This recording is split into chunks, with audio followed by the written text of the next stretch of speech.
1 जुलाई 2024 से लागू हुए 3 नए आपराधिक कानूनों में क्या है खास, जानिए कितना बदल गया भारत का कानून।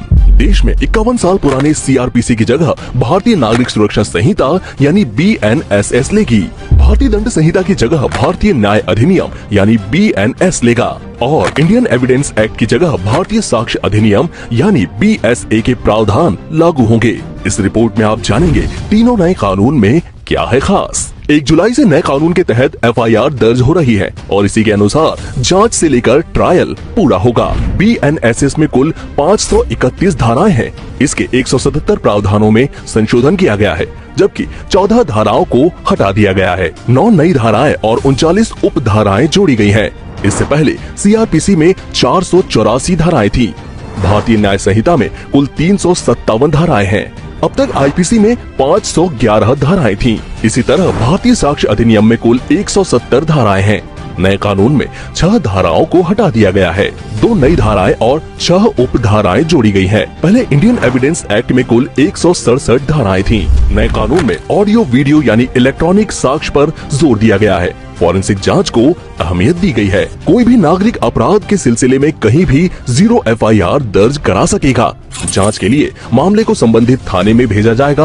अब ई सूचना से भी एफआईआर दर्ज हो सकेगी।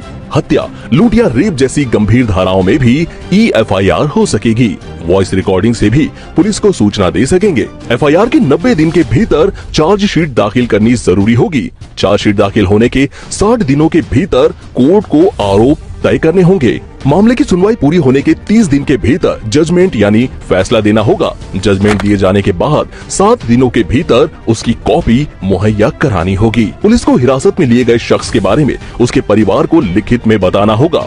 ऑफलाइन और ऑनलाइन भी सूचना देनी होगी। महिलाओं, बच्चों के खिलाफ होने वाले अपराधों को बीएनएस में कुल 36 धाराओं में प्रावधान किया गया है। रेप का केस धारा 63 के तहत दर्ज होगा।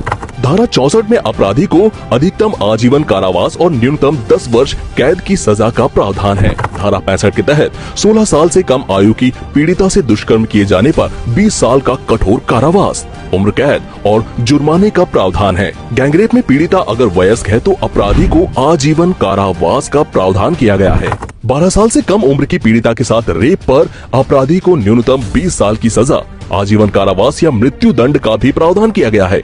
शादी का झांसा देकर संबंध बनाने वाले अपराध को रेप से अलग अपराध माना गया है, यानी उसे रेप की परिभाषा में नहीं रखा गया है। पीड़ित को उसके केस से जुड़े हर अपडेट की जानकारी हर स्तर पर उसके मोबाइल नंबर पर एसएमएस के जरिए दी जाएगी। अपडेट देने की समय सीमा 90 दिन निर्धारित की गई है। गवाहों की सुरक्षा के लिए भी प्रावधान है। तमाम इलेक्ट्रॉनिक सबूत भी कागजी रिकॉर्ड की तरह कोर्ट में मान्य होंगे। मॉब लिंचिंग भी अपराध के दायरे में आ गया है। शरीर पर चोट पहुंचाने वाले अपराधों को धारा 100 से 146 तक बताया गया है। हत्या के मामले में धारा 103 के तहत केस दर्ज होगा। धारा 111 में संगठित अपराध के लिए सजा का प्रावधान है। धारा 113 में टेरर एक्ट बताया गया है। मॉब लिंचिंग के मामले में 7 साल की कैद या उम्र कैद या फांसी की सजा का प्रावधान है।